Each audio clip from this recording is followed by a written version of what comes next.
Efésios capítulo de número 4, eu sei, você tem a memória boa, se lembra do que a gente comentou domingo passado. Divide 3 partes dela, os versículos de 1 a 6, 7 a 17, 7 a 16, que a gente vai ver hoje, e do 17 até o 24, que a gente vai ver domingo que vem, em uma explicação. Eu diria, eu disse na semana passada, um parêntese dentro da própria epístola para tratar das questões relacionadas à unidade da fé, o ministério de todos os crentes, o serviço de todos os servos de Deus. Prestem atenção, amados. Serviço de todos os servos de Deus. Não é o serviço apenas do pastor, não é do diácono, não é desse irmão ou daquele irmão, mas de todo homem, de toda mulher, de todo cristão, todo aquele que se diga alcançado pelo Evangelho do Senhor Jesus Cristo. Uma vez na igreja, ele é dotado de poder pelo próprio Deus para desempenhar um ministério, para desempenhar uma função. Não existe no reino de Deus ninguém absolutamente que possa ser considerado inútil. Ninguém é desprezível no reino de Deus. Dentro da igreja não existe ninguém inútil. Todos são úteis. Amém, amados? Agora, evidentemente, temos dentro da igreja uma porção de coisas a serem feitas e que ninguém está fazendo. Isso é comum aqui na nossa igreja e em qualquer lugar do Brasil onde você for, você vai encontrar irmãos se queixando dessa situação.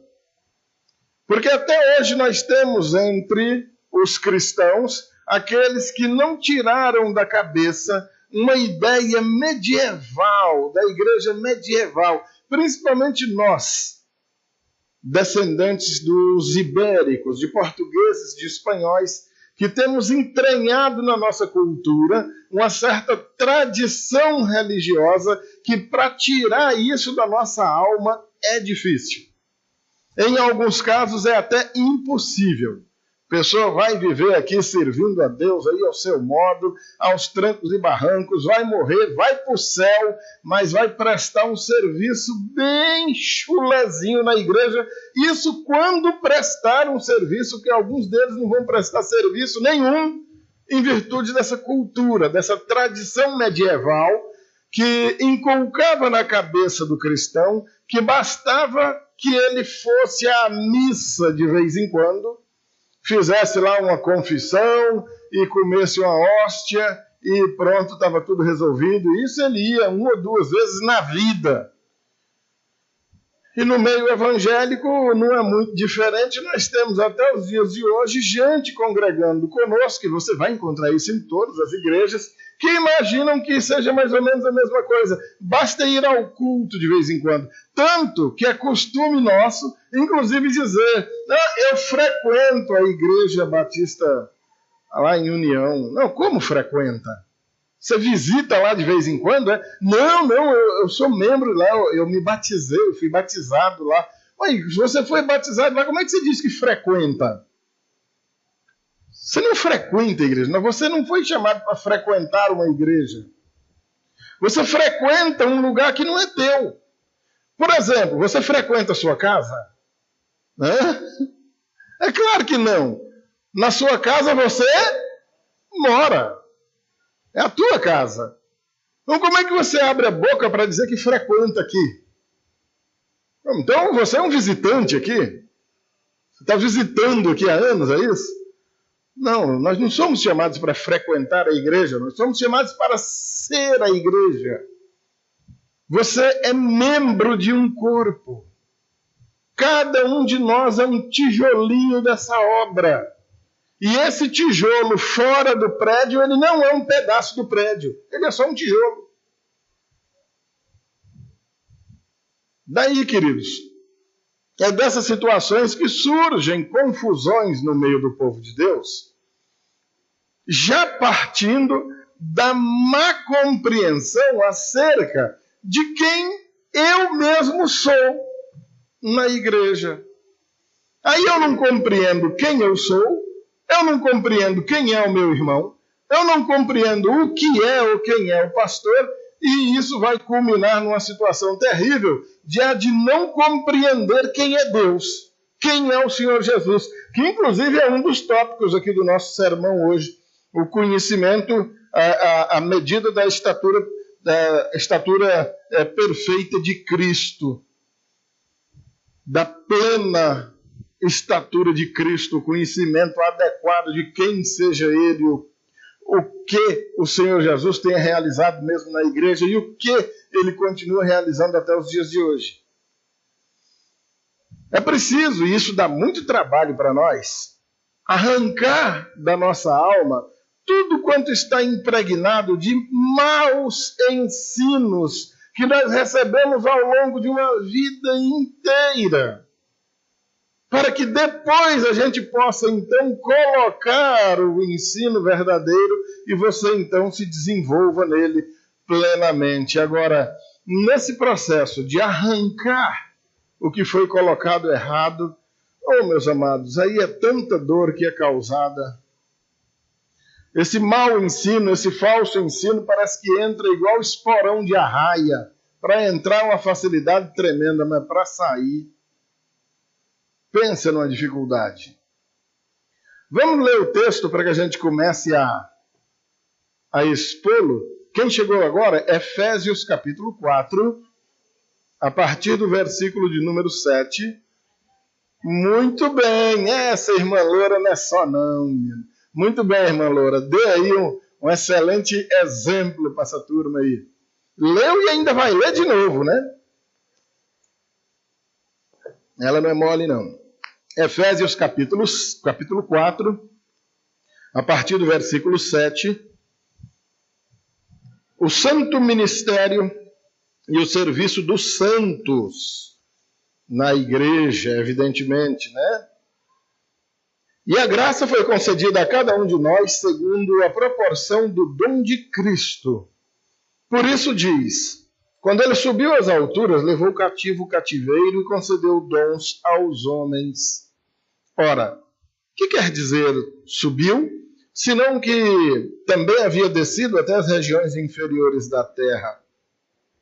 Aquele que desceu é também o mesmo que subiu acima de todos os céus, para encher todas as coisas.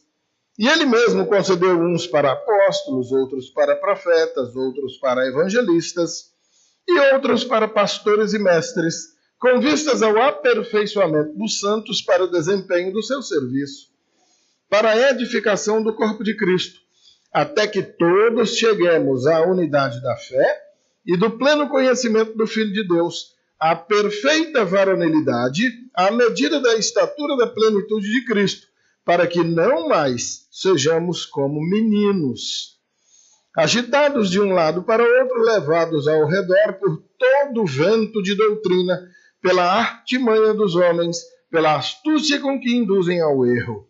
Mas, seguindo a verdade em amor, cresçamos em tudo naquele que é a cabeça, Cristo, de quem todo o corpo, bem ajustado e consolidado pelo auxílio de toda junta, segundo a justa cooperação de cada parte, efetua o seu próprio aumento para a edificação de si mesmo em amor.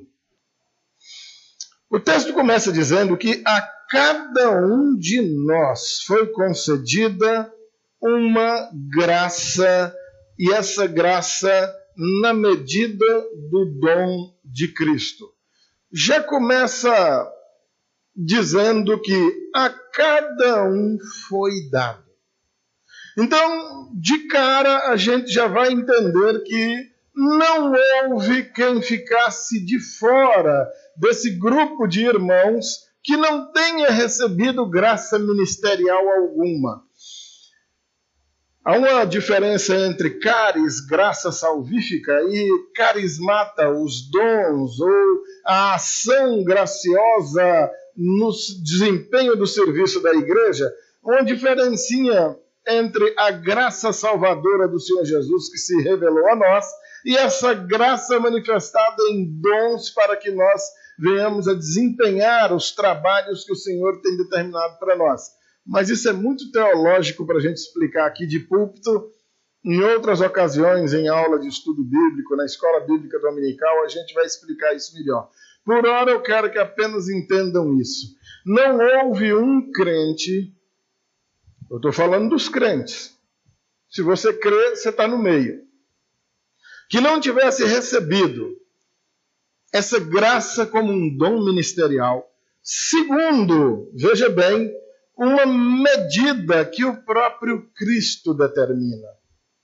Por que nós vamos ver umas pessoas desempenhando um determinado papel, outras desempenhando um outro, duas pessoas desempenhando uma mesma função, mas uma tendo um alcance maior ou menor do que outra? Todas essas coisas, por quê? A medida desse dom não é determinada pelo próprio homem. Olha o que diz o versículo 7, deixando claro para nós que a medida do dom de Cristo. É o próprio Senhor quem vai determinar essa situação. É bem verdade que em 1 Coríntios, capítulos de 12 a 14, você vai encontrar ali uma outra lista e uma outra forma do mesmo autor dessa epístola aqui tratar dessa questão dos dons. E ele, inclusive, lá vai dar uma ordem que a gente busque os melhores dons. Ou seja, deixando claro que dentro da igreja, e ele está falando para crentes, não está falando para descrentes, dentro da igreja há também um incentivo, a instrução para que nós nos empenhemos na aquisição desses dons. Há quem discuta e diz que o empenho não é para conquistar o dom, mas sim para fazer um bom uso daquele dom, mas de qualquer maneira, aquela é uma outra lista que a gente trata numa outra hora, onde o enfatizado ali é o dom maior, que está no capítulo 13 daquela epístola. Vocês se lembram bem que é o amor, né? O dom supremo. Vai deixar claro que os dons são vários, todas as pessoas são úteis, todos os dons têm a sua utilidade, mas que nenhum deles teria valor nenhum, serviria de nada se não tivesse o amor. Tá bom? Aqui agora nós estamos tratando de outra situação. O assunto abordado aqui diz respeito ao serviço prestado por cada crente. Amém, amados? Então a cada um de nós foi concedido, ou seja, foi dada. A cada um de nós foi dado, segundo a medida do dom de Cristo, esses dons que a gente vai tratar hoje durante a noite inteira. A noite inteira não, só até umas 8 horas, tá bom? O versículo 8, Paulo usa para nos lembrar, para trazer para nós uma declaração que está lá no Salmo 68, 18. Ele faz uma inversãozinha na declaração de uma frase para poder asseverar aquilo que ele está querendo ensinar aqui para nós. Olha o que ele diz no versículo 8. Por isso se diz, quando ele subiu às alturas, levou o cativo o cativeiro e concedeu dons aos homens. Lá no Salmo 68, 18, e também aqui, a menção é a um poderoso comandante de guerra. Pense aí num general de guerra vitorioso, poderoso, que se ausentou, ele saiu da cidade e foi empreender uma batalha, uma guerra, uma peleja lá longe contra um inimigo muito poderoso. E então ele volta dessa batalha. E ele volta trazendo amarrados, trazendo presos ali, aqueles que ele manteve cativo, aqueles que ele derrotou naquela batalha, e junto também trazendo os despojos da guerra, algo que era muito comum naquela época. Existiam guerrilheiros ou soldados pagos, chamados de mercenários, que viviam só disso, de ir a guerras contra qualquer uma nação, eram alugados para esse serviço, só de olho nos despojos que iam trazer daqueles exércitos ou daquelas nações que eles dominassem. O certo é que vem trazendo tudo aquilo que o inimigo tinha como patrimônio, sejam joias, objetos, criação, e assim era o costume. E quando esse comandante então chegava, o que ele ia fazer? Pegava tudo aquilo que foi obtido, que foi conquistado naquela batalha, naquela peleja, e distribuía para as pessoas daquela comunidade. O que Paulo está tentando fazer aqui, ou melhor, tentando coisa nenhuma, ele está fazendo com muito sucesso, e a gente hoje bate um pouco de cabeça apenas para explicar, é usando isso como ilustração. O Senhor Jesus também veio para guerrear uma guerra terrível contra um inimigo poderoso, o que mantinha as nossas almas cativas pelo pecado. E tal qual aquele grande general, aquele grande comandante, o Senhor Jesus veio e ganhou a guerra. E em seu retorno, que o próprio versículo 9 vai dizer, ora, quem é aquele que subiu, senão aquele que primeiro desceu até as regiões inferiores da terra? Uma referência clara ao próprio Senhor Jesus, que veio, guerreou em nosso favor, morreu aquela morte da cruz, que para o inimigo parecia uma derrota do Senhor, mas na verdade ele não estava sendo derrotado, pelo contrário, quem estava sendo derrotado ali era a morte, quem estava sendo derrotado ali eram os poderes das trevas, amém, amados? E o Senhor Jesus retorna em triunfo ao terceiro dia, confirmado isso quando foram ao túmulo e lá estava ele vazio. Amém? Então essa é a ilustração. Não é para você estranhar essa linguagem. O Senhor Jesus já tinha falado a respeito disso nos evangelhos, quando ele disse para que o valente, ou para que o ladrão possa saquear os bens de uma casa, é necessário que primeiro ele amarre o valente. O Senhor Jesus está falando dele mesmo saqueando, tomando para si as almas pelas quais ele estava dando a vida, tomando-as da mão do inimigo que ele chama de valente. Mas como assim? O inimigo é dono de alguma coisa? Não, esse mundo jaz no maligno. O Deus desse século, o príncipe desse mundo, são todas referências a esse valente, aquele que pretende ser o dono de alguma coisa sem ser, mas que detinha certo poder sobre as almas, mantendo-as sob trevas, sob escuridão, para que não conseguissem ver a luz do Evangelho. O Senhor Jesus vem e nos resolve esse problema, amém, amados? E além de promover essa derrota do inimigo e, consequentemente, a vitória dele mesmo, nós herdamos essa vitória com ele e nós somos o próprio dom dessa batalha. O despojo somos nós mesmos. E essa distribuição de dons aos homens é exatamente a capacitação, a qualificação de cada um de nós para esse serviço. Amém, amados? Em Atos, capítulo de número 1, os discípulos são assim instruídos, para que permaneçam em Jerusalém até que do alto eles fossem revestidos de poder. Uma referência ao dia de Pentecostes, quando o Espírito Santo então seria derramado sobre todos os crentes ali naquele lugar, e daí por diante o Espírito Santo sendo derramado sobre todo aquele que viesse a crer no Senhor Jesus. E ali em Atos 1, a palavra é essa: poder. Recebereis poder. Para que esse poder? Nessa hora, enganos cruéis permeiam as cabeças dos servos de Deus. Há quem pense que o próprio indivíduo vai ficar poderoso. E aí nós temos um festival de arrogâncias e de heresias no meio do povo. Um acha que profetiza mais do que o outro acha que cura mais do que o outro. E aí um acha que para demonstrar mais poder tem que ser mais barulhento do que o outro, mais espalhafatoso do que o outro. E começam as guerras de ministério. E passa um carro de som chamando para aquela, porque lá tem milagre demais. O outro é melhor, ao invés de carro de som, ele já usa o rádio, a televisão e chama para ir para lá, para a campanha de lá, porque lá é que milagre acontece mesmo para valer. Ou seja, indivíduos que não entenderam bulufas de que revestimento de poder seria esse, relacionado ao recebimento do Espírito Santo. O primeiro empoderamento que nós recebemos nesse momento é o poder de resistir ao pecado. Amém?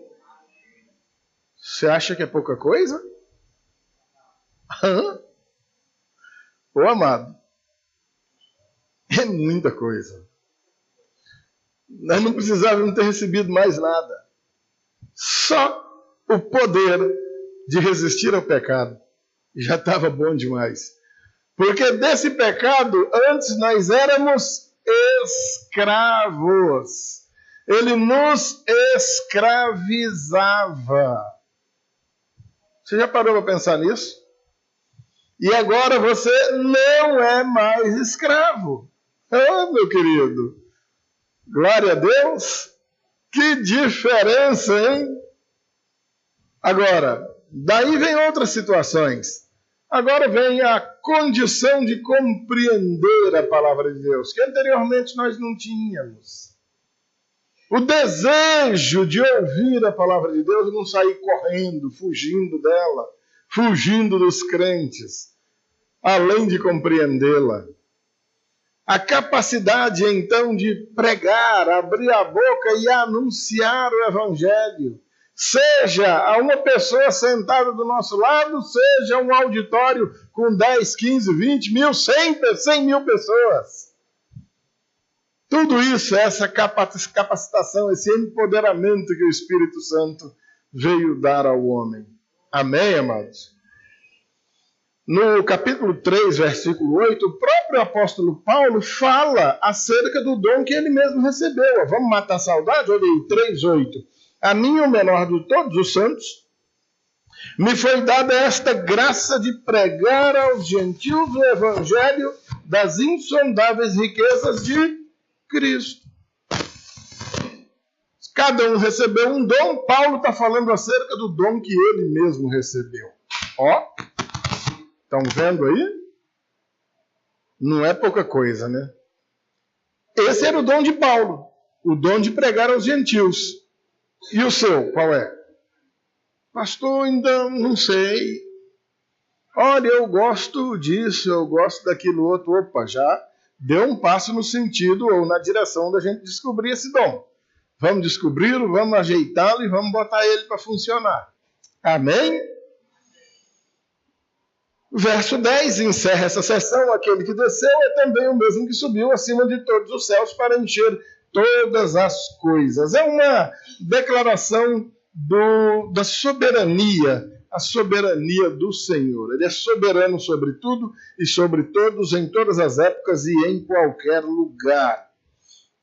Versículo número 11. E ele mesmo, olha só, e ele mesmo concedeu uns para profetas, primeiro apóstolos, né? Ele mesmo concedeu uns para apóstolos, outros para profetas, outros para evangelistas e outros para pastores e mestres. Amém?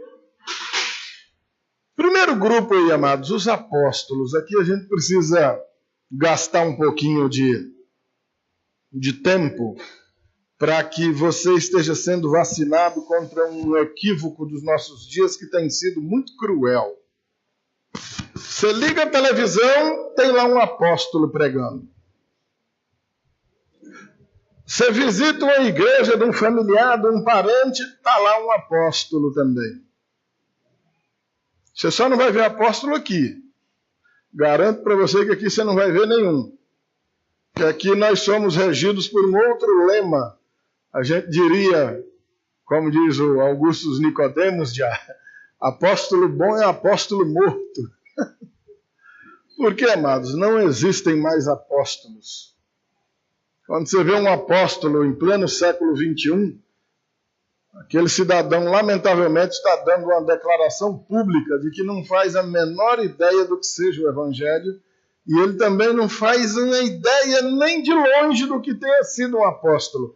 Porque se ele sonhasse no que foi um apóstolo, ele queria ser tudo, menos um apóstolo. Não existem mais apóstolos, amado. Muito provavelmente o último que o mundo conheceu foi o apóstolo João, que deve ter morrido lá perto do ano 100, depois de ter escrito o livro do Apocalipse. O indivíduo, para ser um apóstolo, ele tem que ter sido testemunha da ressurreição do Senhor Jesus, tem que ter sido comissionado pelo próprio Senhor Jesus, ou no mínimo ter experimentado o que o apóstolo Paulo experimentou, quando ele mesmo se refere a si próprio como um que nem merecia ser chamado de apóstolo, porque perseguiu a igreja do Senhor e que se considerava um nascido fora de tempo. Então, quando você vê um apóstolo por aí, ele pergunta, meu irmão, como é que foi no dia da ressurreição, rapaz? Conta para nós aí, que a gente lê, acha tão interessante. Como é que foi quando chegaram e acharam o túmulo vazio? Como é que foi aquele episódio? Se ele não estava lá, meu irmão, então ele não é apóstolo, coisa nenhuma. Isso é fruto da mente humana, de arrogância, de pretensões desnecessárias, falta de humildade e falta de conhecimento bíblico. Mas o Senhor mesmo concedeu uns para apóstolos, e Paulo está fazendo uma referência a ele mesmo. Um outro grupo que ele vai se referir são os profetas. O Senhor, ao longo de séculos, tratou com o seu povo por meio de profetas. Desde os tempos mais antigos, os profetas foram usados para trazer revelação de Deus ao povo. Inclusive nos dias do Novo Testamento, que há irmãos nossos tão radicais que dizem que nem existe mais. Com base no texto de Lucas 18:8, se eu não me engano, o último profeta foi João, palavra do próprio Senhor Jesus, né? A lei e os profetas vigoraram até João, depois disso vem sendo pregado o reino de Deus. Mas ainda existiram profetas nos dias do Novo Testamento, quando essa palavra estava sendo redigida, essa palavra estava sendo escrita. Era indispensável que homens de Deus, inclusive vários dos apóstolos, profetizassem ao povo a fim de que o povo tomasse consciência acerca da vontade de Deus. Uma vez redigida a palavra, uma vez estabelecida a palavra de Deus, uma vez fechado o cânon sagrado das Escrituras, a profecia que nós temos hoje se chama Bíblia. Então não tem mais profeta. Mas então ninguém profetiza hoje? Profetiza, mas esse ofício é totalmente diferente do ofício da antiguidade. Não tem mais aquele cidadão denominado profeta andando pela rua e experimentando aquelas angústias que eles experimentaram. Depois um grupo que já é mais atuante, esse é um grupo mais contemporâneo. Ele vai falar nos evangelistas. Um exemplo típico de evangelista no livro de Atos é o diácono Filipe. O camarada nasceu com um dom de abrir a boca e explicar o evangelho, que era simplesmente magnífico. Então quem serão esses evangelistas? São pessoas com um dom especial para proclamar o evangelho. E nós sabemos que existem algumas pessoas que têm essa facilidade. Vocês já viram? Tem gente que de toda situação ele cria ali um ambiente propício para abrir a boca e largar o evangelho ali e convencer pessoas. Outros não têm muito esse dom, não. Eu confesso para vocês que eu tenho muito mais facilidade para falar para um auditório lotado do que para uma pessoa só. Até que essa pessoa me dê uma senha, uma dica para que eu entre com o evangelismo ali, consigo, mas dá um trabalho. E tem gente que tem uma facilidade. Depois dos evangelistas, aí ele me vem com outro grupo. A esses ele denomina de pastores e mestres. Presta atenção, amados. Não são pastores e também são mestres, como sendo dois grupos de pessoas distintos, não. Pastores e mestres é uma referência a um indivíduo só. Não existe pastor que não seja mestre. É impossível ser pastor sem ser um mestre no ensino da palavra. Mestre é aquele que ensina, discipula, didáscalo, rabi, tudo é o mesmo, tem o mesmo significado. Pastorear, de prover pasto, prover alimento. É daí que vem a palavra pastor, pastor de rebanhos, de animais mesmo, que não é diferente de nós. A diferença é que nós pastoreamos pessoas. Esses pastores e mestres, palavras empregadas em conjunto para o mesmo grupo de indivíduos que pastoreiam e instruem o rebanho de Deus. 1 de Pedro 5, versículo 2, o Senhor, ou Pedro, então, dá essa instrução para os novos: pastoreai o rebanho de Deus que há entre vós. É uma determinação. Ensinar a palavra. Daí, amados, vem uma outra situação acerca da qual nós vamos ter que reservar um dia só para tratar dela. O que vem a ser esse pastorear e discipular? Ser pastor e ser mestre. Prover alimento espiritual. Ensinar a palavra verdadeira. Vacinar o povo contra a mentira. Proteger o rebanho contra o ataque de malfeitores. Tudo isso compreende esse ofício pastoral, de pastor e de mestre. Amém, queridos? Verso 12. Depois que ele cita esses grupos de trabalhadores da igreja, apóstolos, profetas, evangelistas e pastores e mestres, agora ele vai anunciar o porquê ou qual a finalidade disso. Por que o Senhor, então, concedeu esses dons específicos a esses homens? Olha só, verso 12. O aperfeiçoamento dos santos para o desempenho do seu serviço, para a edificação do corpo de Cristo. Depois que a gente trabalhou ali a questão a citação que Paulo faz do Salmo 68 e dessa definição das funções de apóstolos, profetas, evangelistas, pastores e mestres, o restante que a gente vai ler aqui hoje nem precisava de grande exposição, porque compreende aquele tipo de texto que a gente chama de autoexplicativo. É aquilo que você lê e não te suscita nenhuma dúvida. Você lê e compreende imediatamente. Com vistas ao aperfeiçoamento dos santos. Aperfeiçoamento.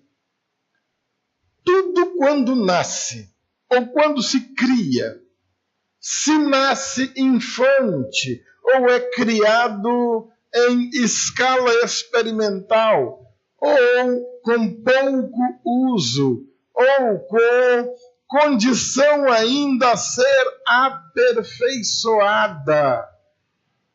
Deixa eu ver se eu ilustro isso para você, querido. Até uma máquina, quando você compra um carro 0 km lá na agência, e você recebe ali umas instruções dos primeiros dias de uso daquela máquina, daquele carro, porque estará amaciando o motor, para você tomar certos cuidados, para aquele motor não ser amaciado muito lerdo, e nem para que você estrague ele antes do tempo, porque ele ainda é novo, ele carece de alguns cuidados. Assim, toda vida que nasce, seja uma plantinha nova, um animalzinho novo, seja um bebezinho novo, seja alguém que acabou de se converter, passou por um nascimento espiritual. Todos requerem um cuidado inerente à fase de vida que está vivendo. Uma criancinha requer alguns cuidados, um adolescente outros cuidados, até chegar nos velhinhos que nem nós, que também requerem alguns cuidados, mas que eles vão ficando diferentes ao longo da vida. O certo é que nós estamos sendo informados que o corpo ou os santos precisam experimentar um aperfeiçoamento, o aperfeiçoamento dos santos. Você viu Jesus dizer nos evangelhos: sede santos como santo é o vosso Pai que está no céu. E você vai ver o apóstolo Paulo dizendo: sejam meus imitadores como eu sou o imitador de Cristo. Você vai ver a palavra de Deus determinando para você: sede todos vós perfeitos em todo o vosso procedimento. E aí a gente se pergunta: vai, pastor, mas existe homem perfeito? É evidente que não, né, amados? Se nós tomamos como base de perfeição a perfeição divina, é evidente que não tem homem perfeito. Por mais que sejamos bons, sempre vai ter alguma coisa para melhorar. Vai ou não vai? Por mais que sejamos perfeitos, sempre tem o que aperfeiçoar. É desse aperfeiçoamento que a palavra está falando aqui. Esses pastores e mestres, esses evangelistas, a palavra de Deus elaborada pelos apóstolos, os profetas, existe com vistas ao aperfeiçoamento dos santos. Não importa quantos anos você vai passar nessa caminhada cristã, todos esses dias serão marcados por um aperfeiçoamento. Todos os dias você estará sendo aperfeiçoado. Amém? E isso para quê? Para o desempenho do serviço. Ora. Como assim? Eu não fui aperfeiçoado, não foi para ir morar no céu? Ora, sim, com certeza. Mas enquanto você não chega lá, deixa eu dizer para você que você já é um cidadão do reino dos céus. E você já desempenha um serviço para Deus. E você vai desempenhar esse serviço eternamente. Amém, querido? Seja aqui, seja no céu. A vantagem é que no céu ele vai ser infinitamente mais leve, bem maneirinho, enquanto aqui a gente padece ainda para prestar esse serviço, amados. A diferença é essa. Estamos sendo aperfeiçoados para prestar um serviço a Deus. Amém? E isso para quê? Entra pelo verso 13 afora. Até que todos cheguemos, até que todos. Não é até que a maioria chegue. Não é até que alguns cheguem. Não é até que um tiquinho chegue. É até que todos cheguem. Olha só. Até que todos cheguemos à unidade da fé. Primeiro, essa unidade da fé. Talvez seja aí o item onde as nossas ziquiziras, nome feio, mais se asseveram. Não é raro eu encontrar companheiros, colegas de fé, a essa altura a gente coloca fé entre aspas, irmãos em Cristo, irmãos biológicos, minhas irmãs, meus irmãozinhos estiverem vendo esse vídeo depois, eles vão lembrar disso, em que eu tenho que ouvir de familiares e pessoas que eu amo: rapaz, você quer ser o dono da verdade. Todo mundo é obrigado a crer do jeito que você crê, porque se não crê igual você crê, para você não serve.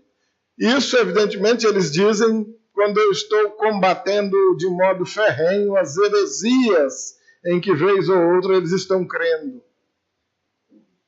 Vez ou outra, um publica um vídeo lá no grupo, estou falando dos meus familiares mesmo, mas cada marmota, e eles colocam aquilo como sendo um servo de Deus pregando.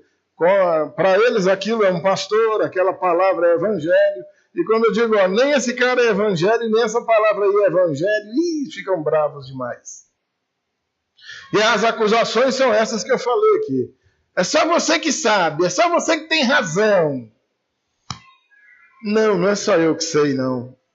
E muito menos eu que tenho razão. Pelo contrário, a palavra de Deus diz: seja Deus verdadeiro e todo homem mentiroso.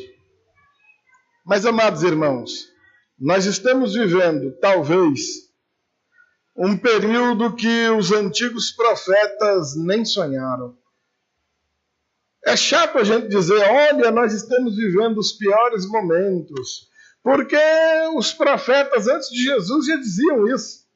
Jeremias dizia isso, Isaías dizia isso. Os apóstolos diziam isso, Paulo disse, os dias são maus. Minha bisavó, minha avó, minha mãe, agora estou eu aqui dizendo, olha, os dias estão terríveis. Não, amados, os dias são terríveis. E olha, nós contamos hoje com algo que no passado não existia. Uma coisa que se chama mídia, velocidade de informação. Uma câmera igual essa do João Paulo aí, hoje é algo bastante acessível, muita gente tem. E se não tiver uma câmera com essa aí, tem um celular. O objeto que antigamente era apenas um telefone, hoje é para o que ele menos serve para telefonar. Não é? Raramente você telefona para alguém. Quando o meu toca que tem alguém me telefonando, eu chego estranho. Ó, telefone tocando, parece que é uma coisa que a gente nem se lembra mais que existe. Porque isso aqui serve para tudo, né? Você está com o mundo na mão. A desvantagem disso é que um infeliz, lá no quinto dos infernos, bonito, fala bonito, é famoso, cria lá um vídeo, grava um negócio muito bonito, bonito aos olhos do Satanás, e publica isso aí em questão de minutos, está espalhado pelo mundo inteiro. E chega no meu celular, chega no teu celular, chega no dos meus irmãos lá e diz, olha, glória a Deus, que maravilha. Maravilha não, isso não é palavra de Deus não, isso é coisa do cão, isso aí não é evangelho não. Mas pastor, está citando o versículo bíblico, e estragando o versículo bíblico.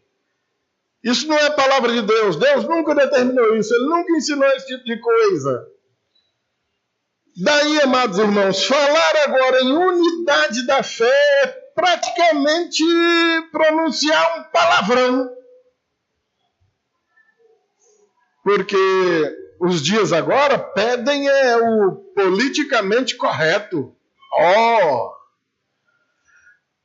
Eu não posso ofender ninguém, eu não posso ofender pastor, o senhor leu aí que os homossexuais vão para o inferno, o irmão que é gay hoje veio para o culto. E aí? Era para mim mentir porque o irmão gay hoje veio para o culto? Como é que faz? Pastor, o senhor falou que os adúlteros não herdarão o reino de Deus. Pois é, irmão, não herdarão mesmo não. Nem os ladrões, nem os beberrões, nem os mentirosos, de tipo nenhum. Falar em unidade da fé é osso duro de roer. Quando as pessoas estão depositando a fé em rosa amarela, sabonete, galho de arruda, pacotinho de sal, vassoura ungida, caneta de ouro, cajado de Moisés, tijolinho de Jacó, ovelhinha do Satanás, eu sei lá mais o que. É coisa que não acaba nunca. Mas a pessoa deposita fé naquela desgraça, mas não coloca fé no Evangelho. E a gente tem que compartilhar um certo espaço com esse sarapatel de informações, porque o politicamente correto diz que a gente... Não, pastor, mas a gente tem que ser agradável com todo mundo. Conversa, rapaz. Se está ferindo o evangelho do Senhor Jesus Cristo, eu não vou ser agradável com ninguém. Nem que eu me veja aqui sozinho falando para as paredes.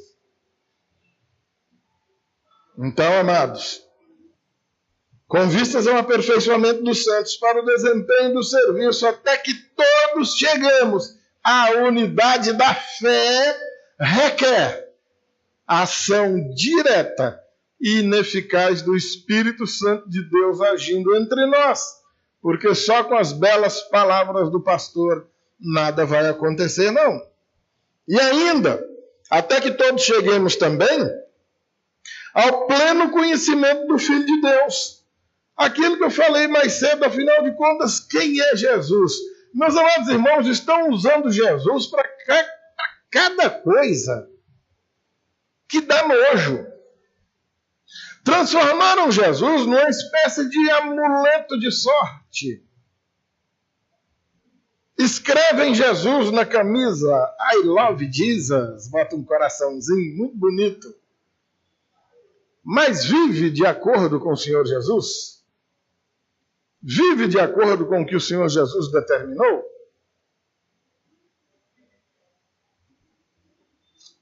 Então, amados, escrever Jesus no para-choque do carro ou no muro de casa não quer dizer que se está servindo Jesus.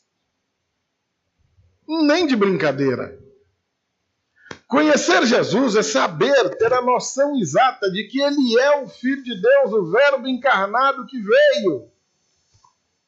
Passou por toda a humilhação que passou. Se fez um homem igualzinho a nós, morreu naquela cruz para nos salvar. Esse é o Jesus que a palavra apresenta e esses serviçais da igreja se empenham por apresentar. Não é um Jesus que coordena campanhas de sal grosso das 70 portas de Daniel, da fogueira santa de não sei o quê, para você se livrar das dívidas financeiras que você contraiu. Uma coisa não tem absolutamente nada a ver com a outra. Ainda, até que todos cheguemos ao estado de pessoa madura, um status de perfeita varonilidade, de homem formado, de adulto completo. Dia após dia, vamos crescendo, vamos sendo aperfeiçoados em amor, vamos tomando conhecimento de quem seja o Senhor Jesus, vamos nos inteirando acerca do que seja o Evangelho, vamos nos completando com o conhecimento dessas coisas. E um dia fomos bebês, viramos crianças, adolescentes, adultos, nos transformamos em pessoas maduras. Agora eu estou falando em pessoas maduras na fé. Eu não estou falando necessariamente de idade biológica de cada ser humano, estou falando de estatura de fé. Tem crianças que com 12 anos de idade dão baile em velho de 80 anos, que está na igreja, tem 50 e até hoje não aprendeu. Continua vivendo como um bebezinho. Birrento, turrão, maldizente, vingativo, guarda-mágoa, rancoroso, perverso, mentiroso. Ou seja, é aquela criancinha que nasceu, ninguém sabe nem como é que nasceu, e não morreu na barriga, porque simplesmente não desenvolveu, travou. Pessoa não ensinável. Você ensina, ela não aprende nunca. Agora, tem muita gente que não cresceu, porque também quem ensina, ou quem deveria ensinar, não tem ensinado também. Gente, ou guias cegos guiando outros cegos, que vão cair tudo no mesmo buraco depois. Mas não é desses que nós estamos falando. À medida da estatura da plenitude de Cristo, como um perfeito imitador do Senhor, que a gente citou aqui ainda há pouco. Verso 14, ó. E isso tem um objetivo posterior. Para que não mais sejamos como crianças. Ó. Se ele falou ao chegar à estatura de adulto perfeito. Para que não tome suas iniciativas, suas atitudes, como uma criança impetuosa, imediatista, que não sabe esperar, que não pensa para fazer nada, que não mede as consequências daquilo que faz e que diz.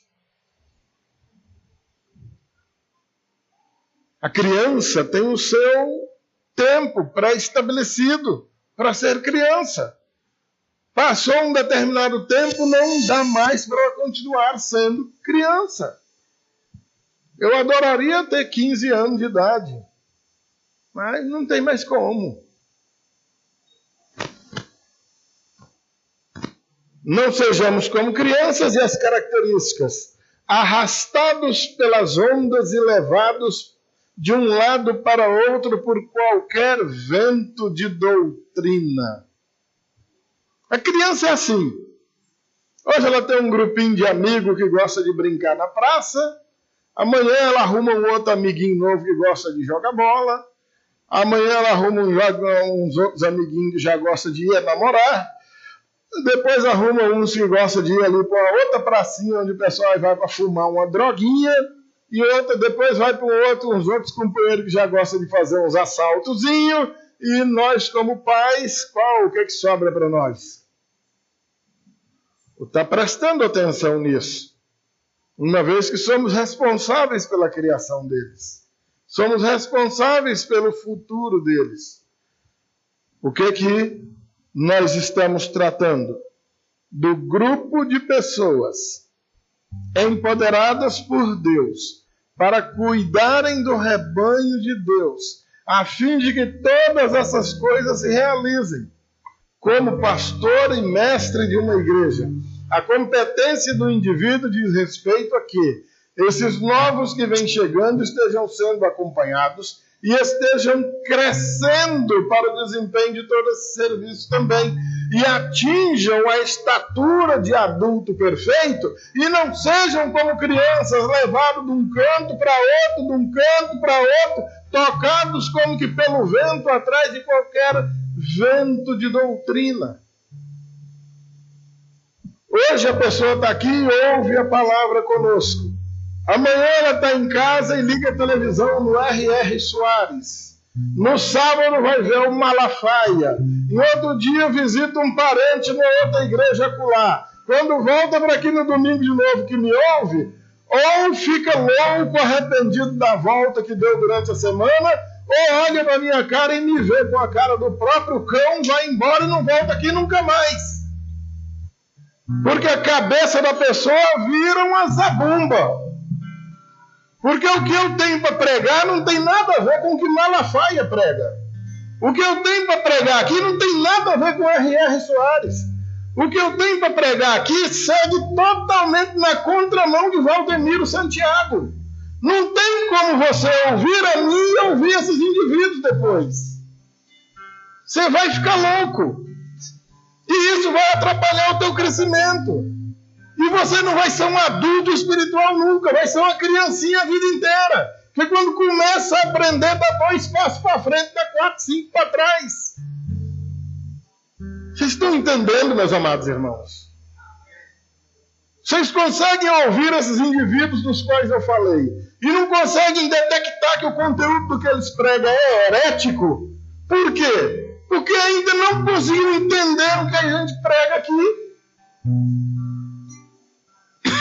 Em outras palavras, não conseguiu entender nada de Bíblia ainda. Não basta falar bonitinho, queridos. Não confie no indivíduo que você só vê pela televisão.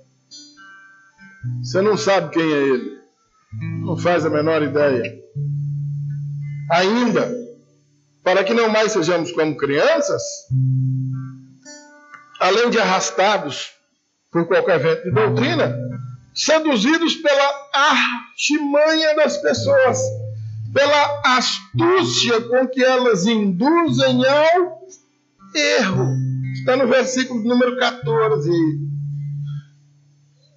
São astutas, possuem artimanhas que te ludibriam, te tapeia, te ilude com muita facilidade.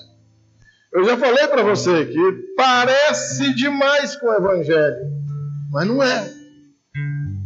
Engana muito bem, mas não deveria.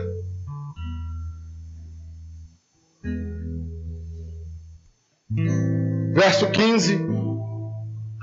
Mas, seguindo a verdade, em amor,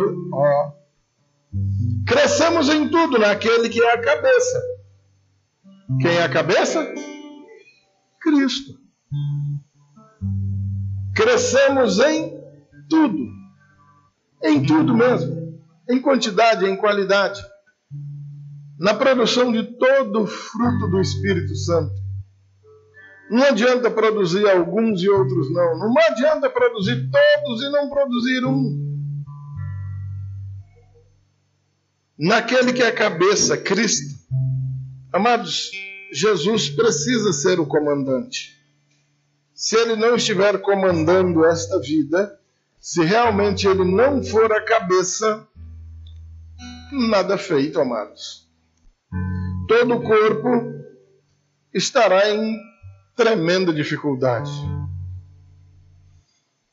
Jesus precisa comandar toda a nossa vida, todas as áreas da nossa vida. Bem ajustado e consolidado pelo auxílio de todas as juntas, segundo a justa cooperação de cada parte, efetua o seu próprio crescimento para a edificação de si mesmo em amor. Todo o corpo bem ajustado, consolidado, contando com a cooperação de todos. Todos. Literalmente. O atraso do crescimento da igreja, a dificuldade ou as dificuldades para o crescimento da igreja residem naquele marasmo de alguns que ainda precisam ser nutridos e carregados pelos demais. Como igreja do Senhor, nós vamos morrer carregando alguém nas costas o tempo inteiro. Mas esse que está sendo carregado, mais dia menos dia, vai se deparar com a triste notícia de que ele atrapalhou o andamento da igreja. Se todos carregarem um pouquinho do peso, o peso será pequeno para todo mundo carregar. Agora, se metade pegar o peso para carregar e a outra metade ou ficar olhando, ou pior do que isso, sentar em cima, aí complica, né? Se toda a igreja compreender o seu papel, se cada crente compreender a sua obrigação na igreja do Senhor, a igreja rompe, cresce, dispara com uma velocidade assustadora ou abençoadora, por assim dizer. Mas ela tem andado a passo de tartaruga, porque boa parte dos irmãos tem tido muita dificuldade para entenderem que eles precisam pegar nesse peso para carregar também. Amém, queridos? A declaração da nossa Bíblia de Estudo diz que a igreja efetua o seu próprio crescimento para a edificação de si mesma em amor. Os dons, bem atenção, presta atenção, amados. Os dons não são dados aos crentes para o seu proveito próprio, particular. Nenhum dos dons dados a nenhum de nós foi dado para benefício próprio. Antes, foi dado para servir a igreja.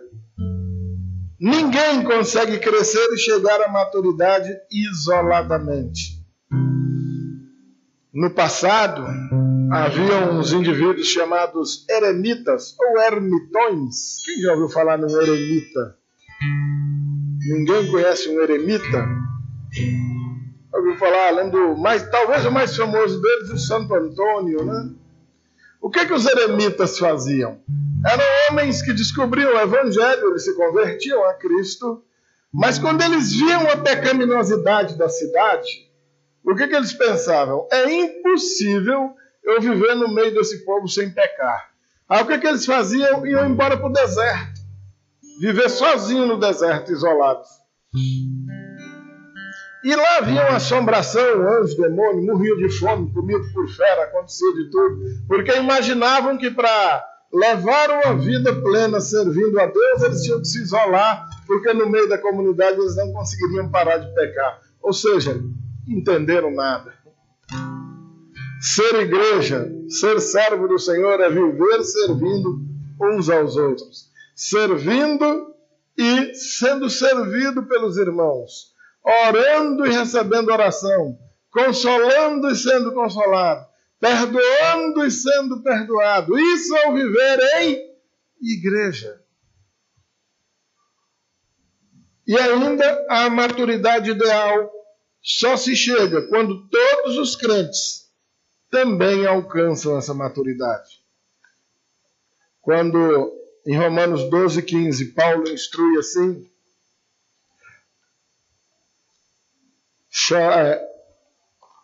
chorai com os que choram e alegrai-vos com os que se alegram. Ele está fazendo um coro a essa declaração. Como igreja do Senhor, nós não vivemos sozinhos, nós não vivemos isolados. Se está bom para o meu irmão, está bom para mim. Se está ruim para o meu irmão, não tem como estar bom para mim. Se meu irmão está chorando, eu estou no mínimo chorando junto também. É impossível que eu esteja soltando fogos de alegria sabendo que meu irmão está chorando. É impossível que eu esteja jogando comida fora lá em casa sabendo que meu irmão está com fome. É impossível que eu aprenda de Deus e retenha esse conhecimento só para mim e não compartilhe com meus irmãos que vêm chegando agora. A igreja precisa estar junta em todo o tempo. Amém, amados? Compreendem isso, meus queridos irmãos? Como eu disse, essa perícope, esse pequeno bloco de texto que nós lemos hoje, ele é autoexplicativo. Eu tenho certeza que se você ler aí esses 10 versículos, umas 3 vezes, você vai decorar isso aí e ter uma compreensão maravilhosa do que é que Paulo estava dizendo. E isso vai trazer um benefício tremendo para a tua vida.